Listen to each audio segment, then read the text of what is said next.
நேரத்தில் கர்த்தர் சொப்பனத்திலே வெளிப்பட்டு உங்களிடத்தில் பேசுவது. இன்னொன்று இருக்குது, அனஸ்தீசியா கொடுக்குற மாதிரி கர்த்தர் உங்களுக்கு அயர்ந்த நித்திரை உண்டு பண்ணி, அவரே உண்டு பண்ணி அந்த நித்திரை மாதிரி அப்படியே மயக்கமாயிருவாங்க. அந்த மயக்க நிலைமையில டிரான்ஸ் என்று சொல்லுவது, அந்த மயக்க நிலைமையில கர்த்தர் அவர்களுக்கு தரிசனம் காண்பித்து அல்லது நேரடியாய் வந்து கர்த்தர் பேசுவது. சிலருக்கு அது எப்படி நடக்கிறது அப்படின்னு பார்த்தீங்கன்னா, நல்ல கூட்டத்தில் பரிசுத்த ஆவியானவர் இறங்கும் போது இந்த வகை சொப்பனத்தில் அவர் பேச விழும்பொழுது அவங்க அப்படியே பூமியில பிடிமானம் இல்லாமல் கீழே விழுந்துருவாங்க. அப்படியே விழுந்துருவாங்க. ஒரு சடன் ஸ்லீப், ஒரு தூக்கம், ஒரு நித்திரை, ஒரு நிமிஷத்தில் அப்படியே போயிடுவாங்க. அனஸ்தீசியா கொடுத்த மாதிரி சாதாரண தூக்கம் மாதிரி இருக்காது. நல்ல நேரத்தில் சாதாரண தூக்கம் என்பது நைட்டு போய் படுக்கிறோம், ஒரு 10-11 மணிக்கு அப்படியே தூக்கம் வருது, அதுலேயும் கர்த்தர் பேசுவார். அதிகாலை நேரத்தில் சொப்பனங்களில் கர்த்தர் பேசுவதும் உண்டு. நான் சொல்ற இந்த சொப்பனம் என்பது உங்களுக்கு ஒரு சடன் ஸ்லீப், ஒரு தூக்க மருந்தை கொடுத்தால் ஒரு மனிதன் எப்படி ஒரு வேறு ஒரு நிலைக்குள்ள போவானோ அது மாதிரி ஒரு டிரான்ஸ்குள்ள போயிடுவாங்க. அப்படி அவருடைய உணர்வெல்லாம் அப்படியே மூடிடும். அப்படியே சத்தம் கேட்கும் உள்ள. எங்கோ போறது தெரியும், நமக்கு எங்கே நிற்கிறோம் நமக்கு தெரியாது, பக்கத்தில் இருக்கவங்க தொட்டா கூட தெரியாது அவங்களுக்கு. சிலருக்கு அப்படியே போயிடுவாங்க. அப்படியே கடந்து போய் அங்கே சில காட்சிகளை காண்பார்கள். எங்கும் போறதில்லை, ஆனால் அவங்களுக்கு போற மாதிரி தெரியும். போய் அங்கே கர்த்தர் அவர்களோடு பேசுவார். அந்த மாதிரி சில சமயங்களில் நமக்கு முதல் முறை நடக்கும்போது பயம் வரும். ஒரு மனுஷனுக்கு திடீர்னு ஒரு சடன் ஸ்லீப் வந்து ஒரு அயர்ந்த நித்திரைக்குள்ள அப்படி கீழே மயக்கமாய் விழுந்தா ஒரு பயம் வரும். ஆதியாகம புஸ்தகம் 15வது அதிகாரத்தில் ஆபிரகாமோடு கர்த்தர் பேசினார். ஆபிரகாமுக்கு கர்த்தர் அயர்ந்த நித்திரை வர பண்ணி அப்படியே ஒரு தூக்கம், டிரான்ஸ். உடனே ஆபிரகாமை காரிருளும் திகிலும் மூடிட்டான். அவருடைய மனசு அப்படியே ஒரு இருட்டு வந்து மூடுது, ஒரு திகில் மூடுது. அப்படியே ஒரு மரண பயம் மாதிரி ஒரு பயம். அப்படிதான் இருக்கும். முதல் முறை டிரான்ஸ்குள்ளே போகிறவங்களுக்கு அப்படி தான் இருக்கும். எனக்கு ஆரம்ப காலங்களில் இந்த மாதிரி டிரான்ஸ் நிலை வரும்பொழுது நான் பல முறை பயந்து நடுங்கி நான் எந்திரிச்சிருக்கிறேன். டிரான்ஸ் என்ற ஒரு நிலை, சடன் ஸ்லீப். ஒரு மாதிரி உள்ள பார்த்தீங்கன்னா பல சத்தங்கள் கேட்கும், தலைக்குள்ள கேன்னு சத்தம் கேட்கும். ஏதோ ஒன்று நம்மிலிருந்து இழுக்கப்படுவதை போல தெரியும், வெளியே புறப்படுவது போல தெரியும். ஒரு மரண பயம் மாதிரி ஒரு திகில், காரிருளும் திகிலும் அவனை மூடிற்று என்று வேதத்தில் எழுதியிருக்கு. அப்போதான் கர்த்தர் அவனுக்கு தரிசனமாகி அவரோடு கூட காரியங்களை பேசுகிறார்.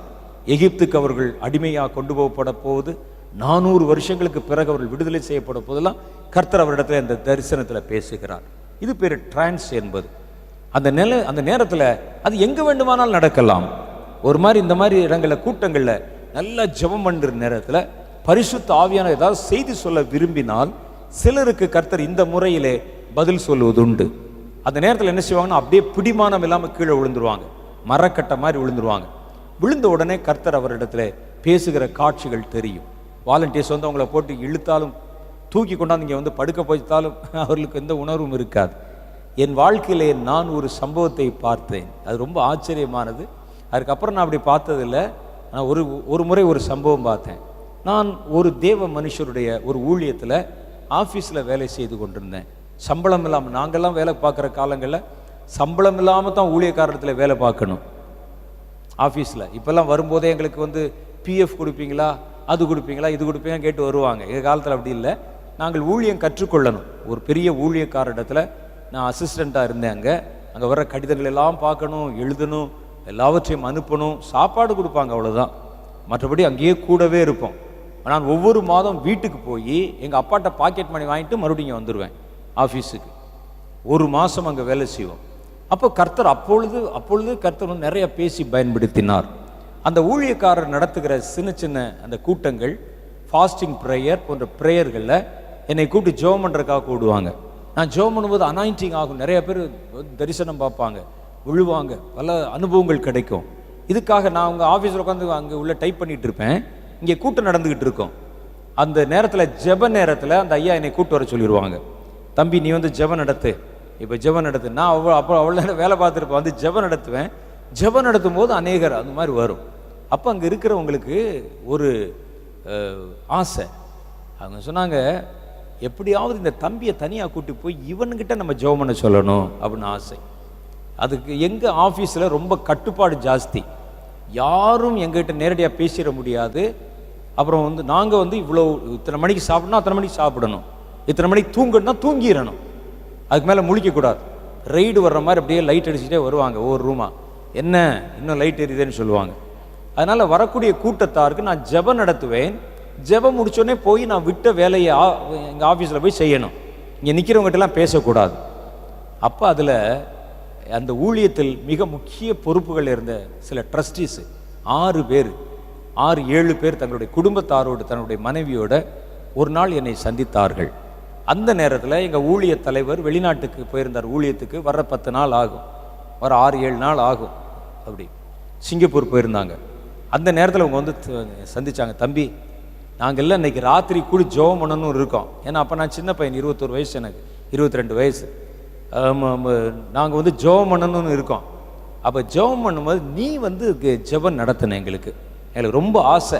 எங்களுக்கு நீ வந்து கை வச்சு ஜெபம் பண்ணணும், இன்றைக்கி நைட்டு நம்ம ஜெபம் பண்ணணும், நாங்கள் வந்துடுறோம் இங்கே இடத்துக்கு அப்படின்னு சொன்னாங்க. சரி, நான் சொன்னேன், ஐயோ அவருக்கு ஐயாவுக்கு தெரிஞ்சேன்னா அவ்வளோதான், கதையை வந்து வேறு மாதிரி மாறிடும், நான் மாட்டேன் அப்படின்னேன்.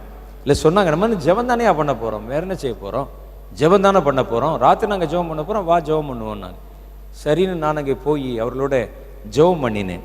ஜெபம் பண்ணும்போது கர்த்தர் இப்படி தான் எனக்கு அப்போ வந்து என்னென்ன காட்சிகளை பார்க்கிறேனோ, எனக்கு அப்போ இருந்து இப்போ வரைக்கும் ஒரு வரம். ஜெபம் பண்ணும்போது என்னென்ன நடக்குதுன்னு தெரியும். அப்படி கர்த்தர் இறங்கி வர்றது, தேவதூதல் வர்றது, போகிறது, எனக்கு அப்போ அனுபவம் இல்லாமல் பார்க்கலாம் சொல்லிகிட்டே இருக்கேன்.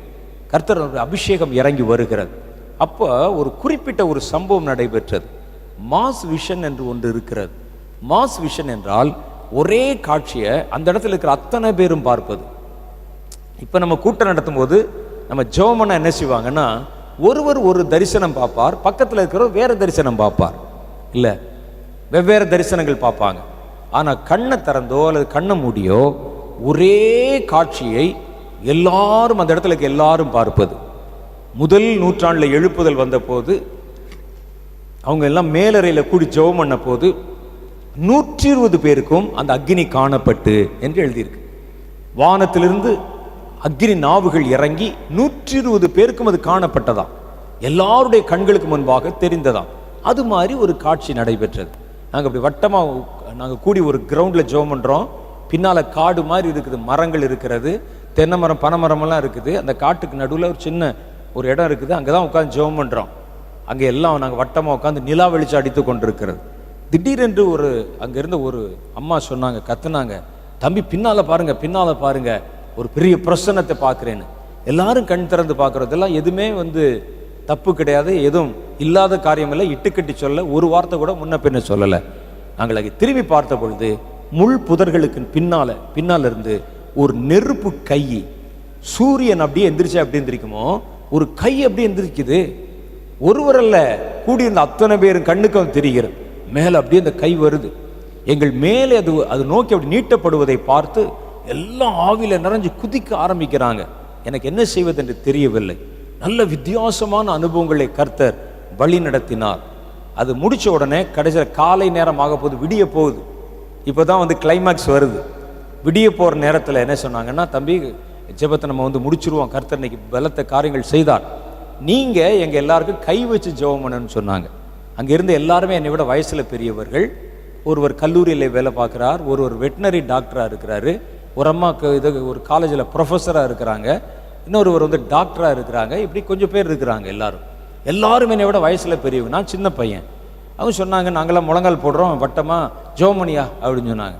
நான் சொன்னேன், நாங்கள் சின்னவங்க வந்து பெரியவங்களுக்கு ஜெபம் பண்ணலாமா? நான் அப்போ இருந்து இப்போ வரைக்கும் யாரும் கை வச்சு ஜெபம் பண்ணுறது ரொம்ப யோசிப்பேன். அப்போ நான் ஜெபம் பண்ணுறேன் அப்படின்னு சொன்னேன். இல்லை நான் எல்லாம் முடிஞ்சில்லை, இல்லை எங்களுக்கு அதான் ரொம்ப ஆசை, நீ கை வச்சு ஜெபம் பண்ணுன்னு சொன்னாங்க.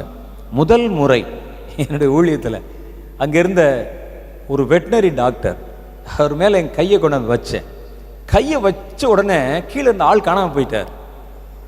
கண்ணை திறந்து பார்த்தா ஒரு 10 அடிக்கு அந்த பக்கம் தூக்கி எரியப்பட்டு கீழே விழுந்து அப்படியே மறுபடியும் அந்நிய பாஷையில் பேசி அபிஷேகத்தில் நிறைஞ்சிக்கிட்டு இருக்கிறாரு. எனக்கு சந்தோஷமாயிருச்சு. ஏடா நம்ம தொட்டு ஒரு ஆள் கீழே விழுதே, முதல் முறை. அப்போ தான் ஃபஸ்ட் டைமு எங்களுக்கு நடத்துகிற ஐயா இல்லை. எனக்கு ரொம்ப சந்தோஷம். ஏன்னா எப்போ அவர் தானே ஜெபம் பண்ணுவார், இப்போ நாம் ஜெபம் பண்ணா அடுத்த ஆள் கையில் கொண்டு வைக்கிறேன், அவங்களும் அப்படி தூக்கி எரிஞ்சு கீழே விழுந்து ரொம்ப ஆச்சரியமாயிருச்சு. இப்போ இனி யார் இருக்கிறா? நானாக பார்த்து ஒருத்தர் கையை ஜெபம் பண்ணுறேன். ஒரு குறிப்பிட்ட ஒரு மனிதர், அவருக்கு அப்போவே ஒரு 45 வயசு 50 வயசு இருக்கும். அவர் அங்கே வந்து முழங்கால் போட்டு நின்னார். எனக்கு ஜெபம் பண்ணுங்க தம்பினார். நான் ஒரு கையில் தலை வச்சேன், அவருடைய தலையில் கையை வச்சேன். கை வச்சு ஜெபம் பண்ணோடனே அப்படி நொலக்குன்னு கீழே விழுந்தார். அவ்வளோதான், விழுந்துச்சு. எல்லாம் முடிஞ்சார். அப்படி கொஞ்ச நேரம் அப்படியே அந்நிய பாஷை பேசினார், ஆஃப் ஆகிட்டார். எல்லாம் ப்ரேயர்லாம் முடிஞ்சு எல்லாரும் இப்போ நான் மாத்திரம் அப்படி உட்கார்ந்துருக்கிறேன். நான் என் தலையில் கை வச்சு பார்த்தால் ஒன்றும் நடக்க மாட்டேங்குது. அப்போ நான் மாத்திரம் உட்கார்ந்துருக்கிறேன் நல்லா விடிகிற வரைக்கும். கொஞ்ச நேரத்தில் முதல்ல அந்த டாக்டர் எந்திரிச்சார், வெட்டினரி டாக்டர். அப்புறம் ஒரு அம்மா எந்திரிச்சாங்க, எல்லாரும் எந்திரிச்சாங்க. ஆனால் அந்த குறிப்பிட்ட மனிதர் மாத்திரம் எழுந்திருக்கவில்லை. அப்படியே தூக்கத்தில் மாதிரி நித்திரையில் கிடக்கிறார். அப்போ சொன்னாங்க, விடிஞ்சிருச்சு, நாங்கள்லாம் வந்து ஊருக்கு போகணும், பக்கத்து ஊர்களுக்கு போகணும் நாங்கள். அப்போ அவர் இப்படி படுத்திருக்கிறாரு அப்படின்னு சொன்னேன். சரி வாங்க தண்ணி தொளிச்சு எழுப்பிடுவோம் அப்படின்னு ஒரு தண்ணி வச்சு அதையும் ஜோம் பண்ணி அதை அவருடைய தலையில் ஊற்றி பண்ணால் எந்த அசைவும் இல்லை. எனக்கு பயமாகி விட்டு, என்னடா அப்படி இருக்கிறாரு, அப்படி கட்ட மாதிரி கிடக்கிறாரு அவர். பார்க்குறேன், ஆனால் மூச்சு வருது, ஆறுதல். மறுபடியும் ஒருத்தர் வந்து கையை பிடிச்சி, டாக்டர் இல்லை, கையை பிடிச்சி அப்படி சூடு உண்டாக்கி, எந்திரிங்க பிரதர், போதும் போதும் எந்திரிங்க அப்படின்னு. எந்திரிக்கலை. அப்புறம் கொஞ்ச நேரம் பார்த்தாங்க, என்ன செய்வது அப்படின்னு பார்த்தாங்க. மறுபடியும் என்னென்ன செய்ய முடியுமோ எல்லாம் செஞ்சு பார்த்தாங்க. ஒருத்தர் இந்த விக்ஸ் இன்ஹேலர் இருக்கு பாருங்க, அதை கொண்டு வந்து மூக்கில் விடுறாரு, எந்திரிப்பாருன்னு சொல்லி. நடந்தது, எந்திரிக்கலை. அப்புறம் மறுபடியும் இதெல்லாம் நடக்குது. அதெல்லாம் பார்க்குறாங்க. கொஞ்சம் நேரம் ஆகி கொஞ்ச நேரம் கழித்து அவங்க சொன்னாங்க, தம்பி அவர் எப்படி எந்திரிச்சிருவாரு, நாங்கள் போகிறோம் அப்படின்னாங்க. எனக்கு பயம், ஏன்னா இவர் எந்திரிக்காமல் இருந்து ஊருக்கு போனவர் திரும்பி வந்துட்டாருன்னா நாளில் பதில் சொல்லணும், என்ன செய்வது என்று. அப்போ நான் சொன்னேன், என்ன செய்யறேன், ஒன்று வேணால் செய்யலாம், கையை காலை பிடிச்சி நீங்கள் இருக்கிற ரூமில் படுக்க வச்சுட்டு போயிடுறோம், அவர் எந்திரிச்சோன்னே எங்களுக்கு தகவல் சொல்லுங்கன்னு போயிட்டாங்க. இப்போது நான் அங்கே இருக்கிறேன், எங்கள் ஆஃபீஸில் வேலை செய்கிற ஒரு 2-3 பேர் இருக்கிறாங்க. இவரை கொண்டு வந்து இங்கே படுக்க வச்சாச்சு. காலையில் ஆஃபீஸுக்கு வர்றவங்க வந்துட்டாங்க. என்ன செஞ்சீங்கன்னு கேட்டாங்க. நான் என்னையா செஞ்சேன், ஜெபம் பண்ணேன், வேற என்ன செஞ்சேன் அவனை அவரை அப்படின்னு. அவங்க வந்து அவங்களுக்கு தெரிஞ்சதெல்லாம், அவர் வந்து முழு இரவு ஜெபத்துக்கு டை கட்டி வந்திருக்கிறார். யார், நம்மால். அந்த டையெல்லாம் தளர்த்தி விட்டு கையெல்லாம் வந்து இப்படி மடித்து விட்டு தண்ணியெல்லாம் அடித்து கட்டில் படுக்க வச்சு நான் அப்படியே உட்கார்ந்துருக்கிறேன். அந்த நாள் அப்படியே கொஞ்சம் கொஞ்சமாக நேரம் ஆகிட்டே வருது. 8, 9, 10, 11, 12 அப்பப்போ வந்து பார்ப்பாங்க. பார்த்தா அப்படியே இருப்பார், மூச்சு வருதானா, எந்திரிக்க மாட்டார். ரொம்ப நேரம் ஆச்சு, சாயந்தரம் ஆச்சு, பயம் வந்துருச்சு எனக்கு. எப்படி உங்கள் வீட்டிலேருந்து யாரும் வருவாங்களே அப்படின்னு. அவருடைய மனைவியார் வந்து அந்த கூட்டத்துக்கு வரல. அவங்க வேறொரு இடத்துல ஒரு கல்லூரியில் டாக்டரேட் பண்ணுறதுக்காக போயிருக்கிறாங்க. அதனால அவங்க வரல, இவர் தனியாக வந்திருக்கிறார். உடனே என்ன செய்வது தெரியவில்லை. இரவு வந்து விட்டது, அப்போ எந்திரிக்கல அவர். மறுபடியும் அவர் வந்து அப்படி கையெல்லாம் வச்சு தட்டி கிட்டி பார்க்குறோம். நான் ஒரு பேரை சொல்லி கூப்பிடுறேன், எந்திரிக்கவே இல்லை. மறுபடியும் அடுத்த நாள் காலை ஆயிடுச்சு, அப்போ எந்திரிக்கலை. இந்த விஷயம் கடந்து போய் எனக்கு அந்த நேரத்தில் எங்கள் ஊருக்கு போகணும். ஒரு பக்கத்தில் ஒரு சின்ன மீட்டிங் இருக்குது, நான் ஊருக்கு போகணும். எப்படி போகிறதுன்னு தெரியல, ராஜபாளையத்துக்கு போகணும் நான். அப்போது இப்படி உட்காந்துருக்கேன். சரி நான் சொன்னேன், அவருடைய மனைவிக்கு தகவல் கொடுத்துடலாம் அப்படின்னு. உடனே அவங்க அந்த அம்மாவுக்கு தகவல் கொடுத்தாங்க. தகவல் கொடுத்து அவங்க மதுரையிலேருந்து யூனிவர்சிட்டியிலேருந்து பஸ்ஸில் ஏறி புறப்பட்டு வந்துட்டாங்க. சுகம் இல்லை, இங்கே படுத்திருக்கிறாரு வாங்கன்னு. வந்த உடனே சொன்னாங்க, இப்படி வந்து படுத்தவர் எந்திரிக்கவே இல்லை அப்படின்னு. அந்த அம்மாள் என்னை மாதிரி கிட்டத்தட்ட ஒரு 4-6 மடங்கு இருப்பாங்க, நல்ல கனமான ஆள், ஹைட் அண்ட் வெயிட்டாக கருப்பாக இருப்பாங்க. என்னடா பண்ண தம்பி அப்படின்னு கேட்டாங்க. நான் என்னக்கா பண்ணேன், ஒன்றும் சரி ஜெபம் பண்ணேன் அப்படின்னு. என்ன பண்ணேன் இந்த ஆளை அப்படின்னு கேட்டார். அப்படியே படுத்திருக்கிறாரு. வந்தோடனே ஏங்க அப்படின்னு எந்திரிச்சு பார்த்தேன். எனக்கு என்ன நம்பிக்கைன்னா, யார் சொல்லி எந்திரிக்காட்டா கூட மனைவி சத்தம் கேட்டால் ஒரு ஆள் எந்திரிச்சுதான் ஆகணும். மனைவி சத்தத்துக்கு அதுக்கு மேலே எந்திரிக்கலைன்னா அப்புறம் வீட்டில இருக்குது அவருக்கு. அதனால அவர் அந்த அம்மாவை கூட்டி எழுப்ப விடும் பார்த்தா அப்போவும் எந்திரிக்கல அவர். அப்போ நான் சொன்னேன், சரி இவங்க தான் வந்துட்டாங்கல்லன்னு, அக்கா நீங்கள் பார்த்துக்கங்க, எனக்கு ராஜபாளையத்தில் ஒரு மீட்டிங் இருக்குது, போயிட்டு வந்துடுறேன்னு சொன்னேன். கையை அப்படி இறுக்கி பிடிச்சிட்டாங்க, எங்கேயும் நகரக்கூடாது, இந்த ஆளை எழுப்பாமல் உன்னை நான் எங்கேயும் விட மாட்டேன்னாங்க. பிரச்சனை வேற எங்கேயோ மாறி போகிற மாதிரி தெரியுது எனக்கு. சரி அப்படின்னு உட்காந்துட்டேன். மீட்டிங்கும் போகல, ஒன்றும் போகல, அங்கேயே உட்காந்துருக்கிறேன். நீங்கள் நம்ப மாட்டீங்க, 9 நாட்கள் அப்படியே படுத்திருக்கிறார். திடீர்னு சில நேரத்தில் என்ன செய்வார்னா அந்நிய பாஷை பேசுவார்.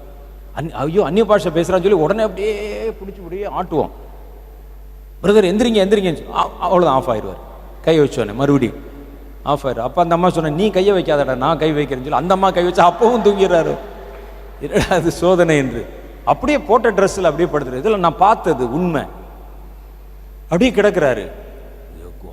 இதுக்கு இடையில ஊழியத்துக்கு போன எங்கள் ஊழிய தலைவர் வந்து விட்டார் திரும்பி.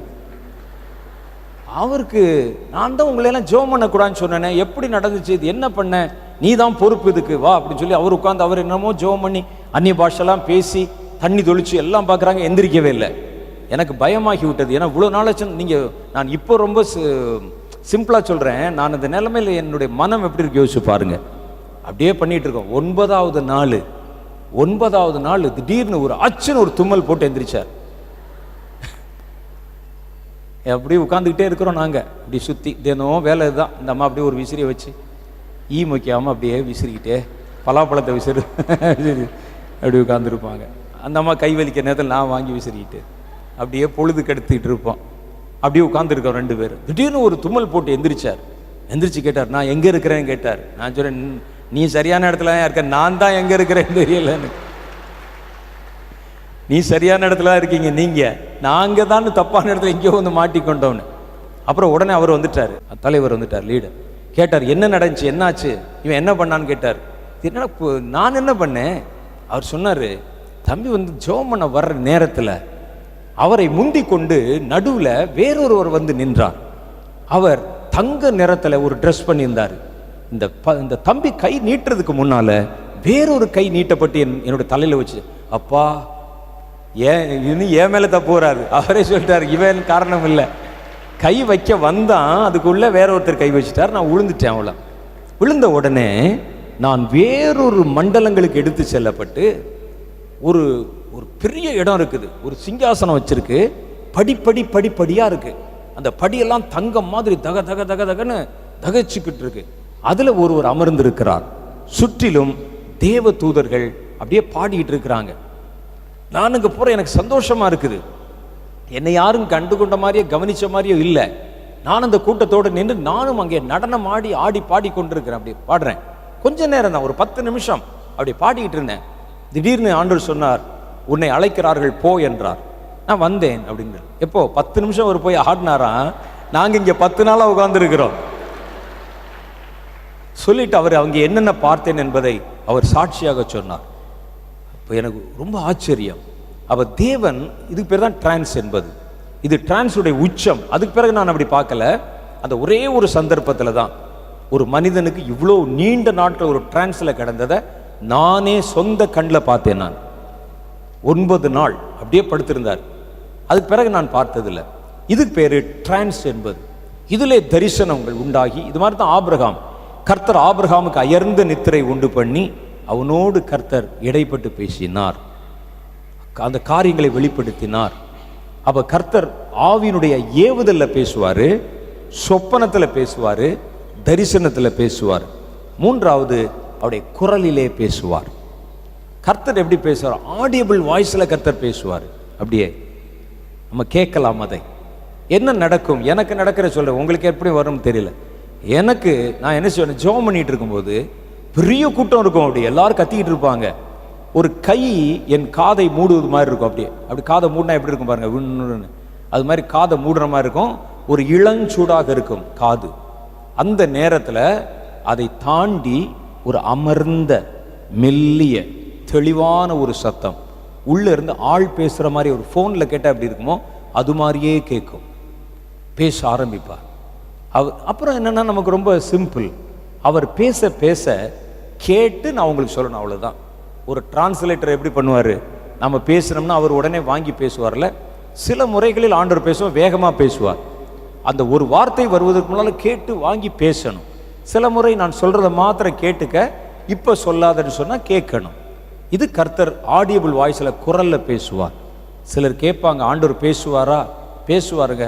மனுஷன் மாதிரியே பேசுவாரான்னு கேட்பாங்க. மனுஷன் மாதிரியா? மனுஷனுக்கு நாவை படைத்ததும் வாயை படைத்ததும் அவர் எப்படி பேசாம இருப்பாரு? மனுஷனை விட நல்லாவே தெளிவா பேசுவார்னு சொல்லுவேன் நான். அப்ப கர்த்தர் நம்மிடத்தில் அவர் இடைப்பட்டு பேசுவார். இது தூரமானதும் அல்ல, வித்தியாசமான. வேதத்துல எல்லாம் சொல்லப்பட்டிருக்கு. இந்த அனுபவங்கள் எல்லாமே வேதத்துல. எசேக்கியேலை கர்த்தர் அக்னிமயமான அவருடைய கரம் போன்ற ஒன்று வந்து, அங்கே 8வது அதிகாரத்தில் படிச்சு பாருங்க, அவருடைய தலைமயிரை பற்றி வானத்துக்கும் பூமிக்கும் எடுத்துக்கொண்டு போச்சான். அங்கே போய் அவர் நிறைய தேவ தரிசனங்களை கண்டாராம். எத்தனை நாள் படுத்திருந்தாருன்னு தெரியல. கர்த்தர் அவரை இழுத்துக்கொண்டு, இதெல்லாம் வேதத்தில் இருக்கு. நாம் அந்த பகுதிகளுக்குள்ளே நுழைவதில்லை, அதை பற்றி கவலைப்படுவதில்லை. நாம் எப்பொழுதுமே வேதத்தினுடைய ஒரு நுனிப்புல் மேய்வதோடு நின்று விடுகிறோம். அவர்கள் உங்களை நடத்துகிறவர்களும் நாமும் நம்முடைய பர்சனல் லைஃப்லையும் பைபிளை எவ்வளவோ விஷயங்கள் சொல்லியிருக்க ஆழமா, அதுக்குள்ளெல்லாம் நம்ம போறதில்லை. பொழுதன்னைக்கும் இந்த ஒரு 4 வார்த்தையை வைத்துக்கொண்டு, 4 வசனத்தை வைத்துக்கொண்டு கர்த்தர் உங்களை செழிக்க பண்ணுவார். செழிப்பின் உபதேசத்துக்குள்ள போங்க, கிருபைக்குள்ள போங்க, ஹைப்பர் கிருபைக்குள்ள போங்க, அதுக்குள்ள போங்க, இதுக்குள்ள போங்க, இவ்வளவுதான். இதெல்லாம் நுனிப்புல் மேய்கிற அனுபவங்கள். இதை தாண்டியும் அநேக மர்மங்களும் ரகசியங்களும் வேதத்திலே சொல்லப்பட்டிருக்கிறது. அதெல்லாம் படிச்சு பார்த்துருக்கீங்களா? அதெல்லாம் மனிதர்களுக்கு சம்பவித்ததே, ஏன் எனக்கு அது சம்பவிக்கவில்லை என்று என்னைக்காவது கேட்டிருக்கீங்களா? யோவான் பத்மு தீவில் இருந்த போது வானத்திலிருந்து ஒரு சத்தம் உண்டா, ஏறிவான்னு சொல்லிச்சான். அந்த வயசான பெரியவரை